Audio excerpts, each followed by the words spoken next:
میرے نبی پاک نے فرمایا 3 کام کرو تمہیں فائدہ ہوگا.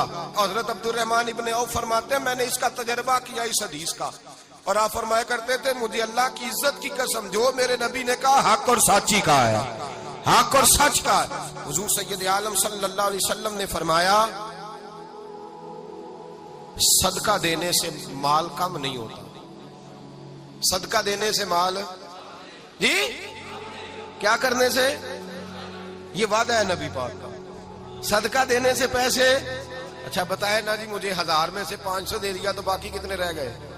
تو حضور فرما رہے ہیں کم نہیں ہوتے. 1000 دے دیا تو باقی کتنا بچا؟ نہیں بھائی, میرے محبوب فرماتے ہیں تو اللہ کے رستے میں 1 دے وہ تجھے 700 گنا کر کے واپس عطا فرمائے گا. نبی پاک نے فرمایا صدقہ دینے سے مال کم نہیں ہوتا, اور فرمایا معذرت کرنے سے عزت میں کمی نہیں آتی.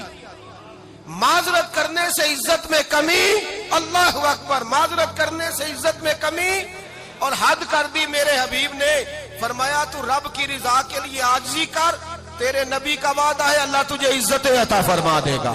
تو جھک جا اللہ کی رضا, عاجزی اختیار کر, سادگی اختیار کر, سادگی عاجزی کر, تجھے اللہ 2 باتیں اس میں ارشاد, ایک معذرت کر غلطی ہو جائے, اور دوسرا پہلے عاجزی کی بات سنیں.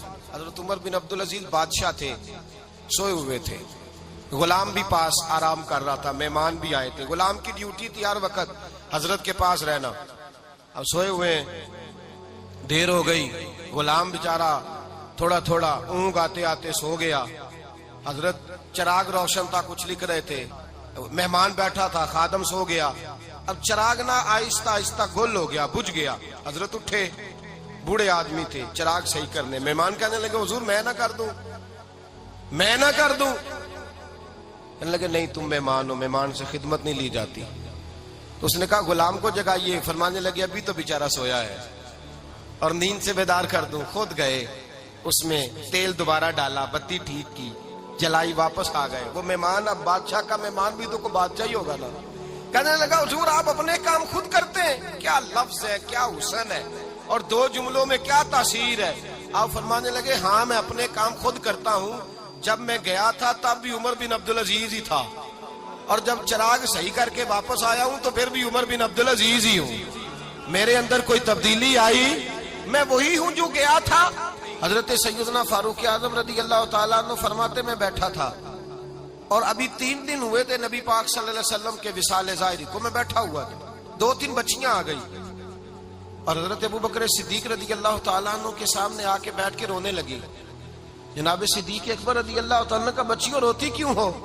تو کہنے لگے آپ خلیفہ بن گئے ہیں. جب سے ہمارے ابا کا انتقال ہوا تھا ہمارا ذریعہ معاش یہ تھا کہ ہم نے بکریاں رکھی ہوئی تھی. آپ روز آتے تھے, بکریوں کا دودھ دھوتے تھے, ہم پی بھی لیتی تھی, بیچ کے گزارا بھی کر لیتی. اب آپ تو خلیفہ بن گئے, کون آیا کرے گا؟ تو حضرت ابوبکر صدیق فرمانے لگے تمہیں پتہ ہے جو خلیفہ ہوتا ہے وہ تو خادم ہوتا ہے قوم کا, میں آیا کروں گا. حضرت ابوبکر صدیق روزانہ اٹھتے عصر کے بعد اور جاتے, خلیفہ ہونے کے باوجود ان بچیوں کی بکریوں کو پکڑتے, دودھ دھوتے, ان کے گھر میں دے کے آتے. حضرت فاروق اعظم جب بھی دیکھتے تو کہتے ابوبکر تو پیچھے آنے والوں کے لیے راستہ بڑا مشکل کر رہا ہے, بڑا مشکل کر رہا ہے. جگر راہ وفا میں نقش ایسے چھوڑ آیا ہوں, میں جس منزل سے گزرا ہوں وہ اب تک یاد کرتی ہے. حضرت سلمان فارسی رضی اللہ تعالیٰ عنہ صوبے کے گورنر تھے, سادہ سا لباس پہن کر, سادہ سا, بس اسٹاپ پہ کھڑے تھے, جہاں سے لوگ اندر داخل ہوتے تھے, جہاں سواریاں باندھی جاتی تھی, آج ہم اپنے زبان میں اسے بس اسٹاپ کہتے. باہر کھڑے تھے, کوئی مہمان آ گیا کسی کا, اس نے دیکھا سادے سے کپڑے ہیں, خستہ سی حالی ہے, اس نے سمجھا کوئی کلی ہے شاید, معاذ اللہ کوئی ملازم ہے. کہنے لگا خادم ادھر آؤ, ادھر آؤ. آپ قریب گئے, کہنے لگے میرا سامان اٹھاؤ. امام غزالی فرماتے ہیں جب تو علم پڑھنے بیٹھتا ہے تو یہ بھی خیال کرنا تیرے اندر تکبر کا بوٹا نہ لگ جائے, عاجزی اختیار کرنا. عاجزی, سر پہ رکھا ہوا ہے سامان. حضرت سلمان فارسی نے, گورنر صاحب نے, اس آدمی کا, مہمان کا سر پہ سامان رکھا اور جا رہے. سنو اور غور کرو. جب جا رہے تھے جو آدمی بھی ملتا, گورنر صاحب ہمیں دے دے.